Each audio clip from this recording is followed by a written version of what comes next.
बंधुओं का, भाइयों का और बहनों का हम यहाँ स्वागत करते हैं। और अभी मनोज वर्मा जी जो हमारे मेयर के कैंडिडेट हैं अपनी बात आपके साथ नहीं रखेंगे।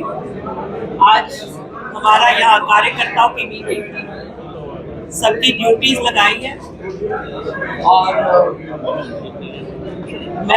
मुझे कई कार्यक्रम में जाना है क्योंकि काफी देर से यहाँ हूँ, तो सभी ये नेतागण यहाँ बैठे ही आपसे बात करेंगे। मैं निकल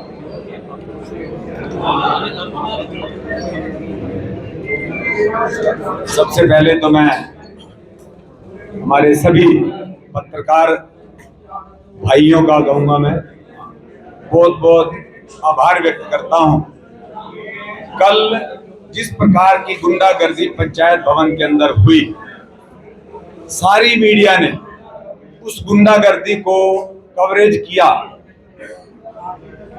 और पूरी करनाल की जनता को उस गुंडागर्दी के बारे में अपने चैनल्स के माध्यम से जो दिखाने का कार्य किया है, मैं आपको दिल की गहराइयों से सैल्यूट भी करता हूं और आपका बहुत बहुत धन्यवाद भी करता हूं। आप लोगों ने जिस प्रकार से सच्चाई को करनाल की आम जनता के सामने दिखाने का साहस किया है, उसके लिए मैं आपको बहुत बहुत आभार व्यक्त करता हूं। कल पूरे करनाल ने आपके चैनलों के माध्यम से करनाल के पंचायत भवन के अंदर जिस प्रकार की बीजेपी के लोगों ने गुंडागर्दी की, हमारे साथी जसपाल गोल्डी जी को अगवा करके जबरदस्ती से उनका जो पर्चा उठवाने का, वापसी का जो कुकृत्य किया, वो आज पूरी तरह से करनाल की जनता को पता लग चुका है कि करनाल के अंदर जो सरकार है किस प्रकार से एक तानाशाही रवैया अपना रही है। देखिए, हमारे भाई हैं जगमोहन जी, इस पार्टी के विधायक बने हैं। जिस तरह से वो काम कर रहे हैं, दिखावा तो ऐसे कर रहे हैं कि बहुत ईमानदार आदमी है, क्योंकि भ्रष्टाचार को मिटाने की बात करते हैं ना।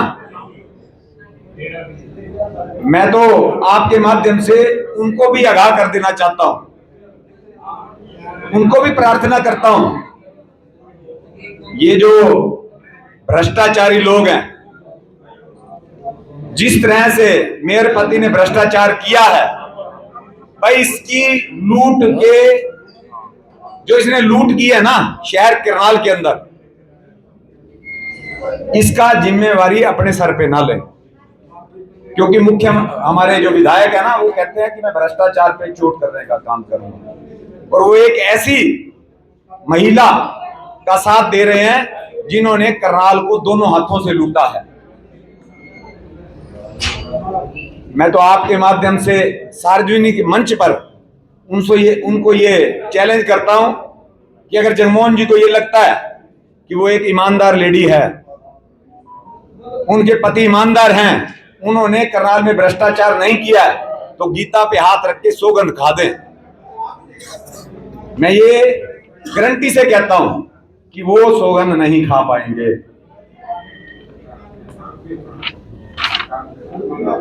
जैसे उनकी सोच है कि मैं भ्रष्टाचार को खत्म करूंगा, मैं तो उनको ये कहता हूं कि आप आइए, क्योंकि हमारा विजन भी भ्रष्टाचार को खत्म करने का भी है।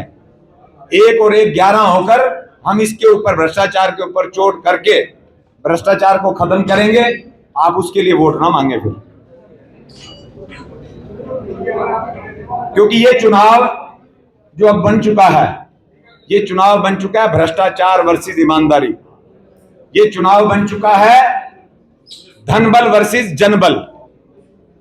उनके पास भ्रष्टाचार से कमाया हुआ पैसा है, धनबल है, हमारे पास आम जनों की प्यार है, मोहब्बत है, क्योंकि हमारे राहुल गांधी जी कहा करते हैं कि हम तो मोहब्बत की दुकान खोलेंगे, तो उस प्रकार से हम तो जन बल के भरोसे पे चुनाव लड़ रहे हैं और वो धन बल के भरोसे पे चुनाव लड़ रहे हैं। उन्होंने तो पिछले 5 साल के अंदर इतने इतने बड़े बड़े भ्रष्टाचार किए हैं, लेकिन हमने उससे पिछले 2013 से 18 के बीच में ईमानदारी से काम करने का काम किया है। एक बार मैं आपके माध्यम से ये लोगों से अपील जरूर करना चाहता हूं, निर्णय देखो लोगों ने लेना है कि वे अपने बेटे या भाई को चुनते हैं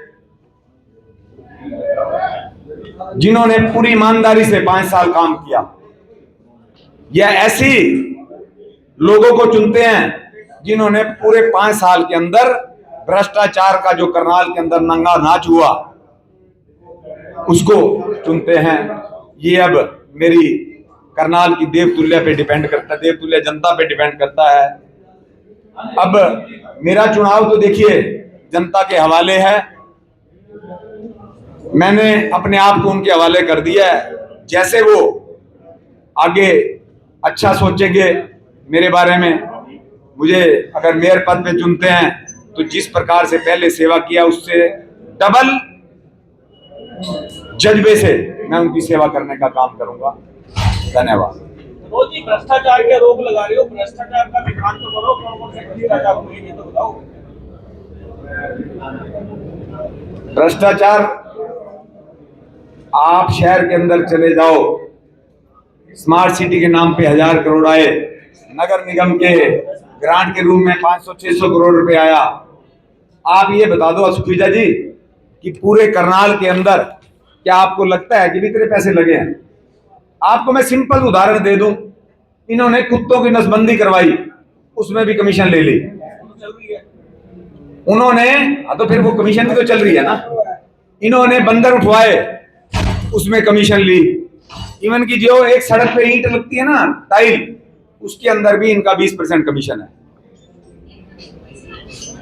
जो शहर के चारों तरफ इन्होंने गेट बनवाए हैं, ये तो मेरे टाइम की बात है, उस समय 10 से 12 लाख की कोटेशन आई थी। उस गेटों के ऊपर, एक एक गेट के ऊपर 2-2 करोड़ रुपए लगे। ये तो आपको छोटे से उदाहरण दे रहा हूं। उस समय गेट बने कहां थे भाई साहब? बने शुरू हो गए तो इन्होंने रिवाइज किया ना। हमने तो जितना काम किया है पूरी ईमानदारी से काम किया है, कोई एक आदमी हमारे ऊपर आरोप नहीं लगा सकता। आप ये बताओ, हमने इतना भ्रष्टाचार का उनके ऊपर आरोप लगाया, क्या उसने मेरे ऊपर एक भी आरोप लगाया? कारण क्या है? क्योंकि वो भ्रष्टाचारी है, हम ईमानदार हैं, इसलिए वो बोल नहीं पाएंगे मेरे सामने। मनोज जी एक सवाल है कि आप कह रहे हो जसपाल गोल्डी वाला मैटर है। जसपाल गोल्डी की गाड़ी में कृष्ण गर्ग, मोनी गर्ग और उनके लोग थे, जसपाल गोल्डी लेके गया था, और ये बात क्यों नहीं क्लियर कर रहे कि वो क्यों लेके गया था? इसके बारे में सारा विस्तार से हमारे भाई दिव्यांशु जी बताएंगे, क्योंकि इनको पूरी बात का इनको पता है। उन्होंने बताया था 50 आदमियों के बीच में ये बात कही कि मैं चुनाव लड़ना चाहता हूँ। बावजूद उसके उनके साथ फिर खींचातानी करी गई, धक्का मुक्की करी गई। फिर जसपाल गोल्डी जी ने कहा कि मैं अपनी गाड़ी में बैठकर जाना चाहता हूं। उनके बड़े भाई कुलबीर जी, जो छोटी गाड़ी उनके पास थी अल्टो, कुलबीर जी ने गाड़ी ड्राइव करी। फ्रंट सीट पे जसपाल गोल्डी जी बैठे, पिछली सीट पे मैं बैठा, सुनील पवार जी बैठे। जब हम वहां से जाने लगे तो बीजेपी के लोगों ने रास्ता रोक दिया और भाजपा के कुछ लोग बोनट पे चढ़ गए। वो वीडियो आप सबने देखा है। इस प्रकार की लोकतंत्र के अंदर चीजें बर्दाश्त लायक नहीं है। और वहां सिर्फ बीजेपी के कोई कार्यकर्ता नहीं थे, यहाँ के विधायक जिनको लोगों ने जिम्मेवारी दी है, जगमोहन आनंद वहां मौजूद थे, और जिन पर भ्रष्टाचार के बड़े बड़े अभी आरोप लगाए, ब्रिज गुप्ता जी वहां मौजूद थे, और इनके सभी पदाधिकारियों ने गाड़ी को घेर लिया। वो तो हमने गाड़ी के शीशे लॉक कर दिए, गाड़ी के दरवाजे लॉक कर दिए, अन्यथा उनके साथ कोई अनहोनी भी हो सकती थी। मैं तो धन्यवाद करूंगा करनाल जिले के एसपी साहब का, जिनको मैंने गाड़ी के अंदर से फोन किया और उन्हें कहा कि यहाँ गुंडागर्दी मचाई जा रही है, गाड़ी के शीशे तोड़ने का प्रयास हो रहा है। उन्होंने मौके पर डीएसपी और एसएचओ की ड्यूटी लगाई। वो वहां आए, शीशा उतार के वहां के एसएचओ ने जसपाल गोल्डी जी से बकायदा मीडिया के सामने पूछा कि क्या आप यहाँ से अपनी मर्जी से जाना चाहते हैं? उन्होंने कहा मैं अपनी मर्जी से जाना चाहता हूँ। उन्होंने कहा आप पे कोई दबाव तो नहीं है? उन्होंने कहा कोई दबाव नहीं है, इनका रास्ता हटवाओ और मुझे जाने दिया जाए। इस प्रकार की गुंडागर्दी अगर यहाँ करनाल के अंदर होगी, करनाल एक शांति प्रिय हमारा शहर है, आज से पहले इस प्रकार की गुंडागर्दी कभी नहीं हुई। अब ये लोग इतने अहम में है कि तीसरी बार इनकी सरकार बढ़ गई तो इनका जो अहम है वो सर चढ़कर बोल रहा है। लेकिन आदमी जब ऊंचाई पर जाता है तो उसे झुक के बात करनी चाहिए, ना कि सफेदे की तरह तान के बात करनी चाहिए। तो मेरा उस कल के वाक्य को लेकर यह है कि जसपाल गोल्डी जी अपनी मर्जी से वहां से गए और वो मजबूती से चुनाव लड़ रहे। बात ये है कि जसपाल गोल्डी की गाड़ी में बैठ के आए थे। जसपाल गोल्डी आपके पास जसपाल गोल्डी जी की जाते हुए की वीडियो फुटेज है। आरटीओ की बात कर रहा हूं, जब वो आए थे तो वो वहां पैदल आए थे। जब मेरे सामने पंचायत भवन में वो एंटर हुए, उसकी शायद फुटेज आप किसी के पास ना हो, मेरे पास भी नहीं है, लेकिन वो पैदल आए थे, तब मैंने उनसे साइड में ले जाके बात करना चाहिए थे। और आज की जो यहाँ बैठक बुलाई गई है, जिसके लिए आज की अपने भाई के साथ आए थे, पंकज दाबा जी भी वहां मौजूद थे, इन्हें सारी बात का पता है, अपने भाई के साथ आए थे। आज की यहाँ कांग्रेस के सभी हमारे सम्मानित कार्यकर्ताओं की बैठक बुलाई गई थी, जिसमें सभी करनाल जिले के सम्मानित हमारे नेतागण मौजूद थे, क्योंकि कल का विड्रॉल का दिन था और विड्रॉल के बाद सभी कैंडिडेट्स फाइनल हो चुके हैं। आज पूरे करनाल जिले के जो निगम का हमारा एरिया आता है उसके कार्यकर्ताओं की बैठक बुलाकर आज यहाँ सबकी ड्यूटियां लगाई गई हैं। हमारे सभी 15 के 15 प्रत्याशियों का यहाँ पर उनके साथ तालमेल कराया गया है और आज सभी कार्यकर्ताओं ने यह आह्वान किया है कि सभी मजबूती से इस चुनाव को लड़ेंगे। और हर वार्ड के अंदर जो हमारे पुराने कांग्रेस के कार्यकर्ता थे वो सभी आज इस मीटिंग में मौजूद थे। सबने ये फैसला लिया कि बड़ी मजबूती से इस चुनाव को लड़ेंगे और सभी एमसी प्रत्याशियों का और हमारे मेयर प्रत्याशी मनोज वधवा जी का भरपूर सहयोग करेंगे। आज से ये चुनाव, क्योंकि कल नॉमिनेशन था, विड्रॉल का लास्ट दिन था, आज से ये चुनाव शुरू हो चुका है।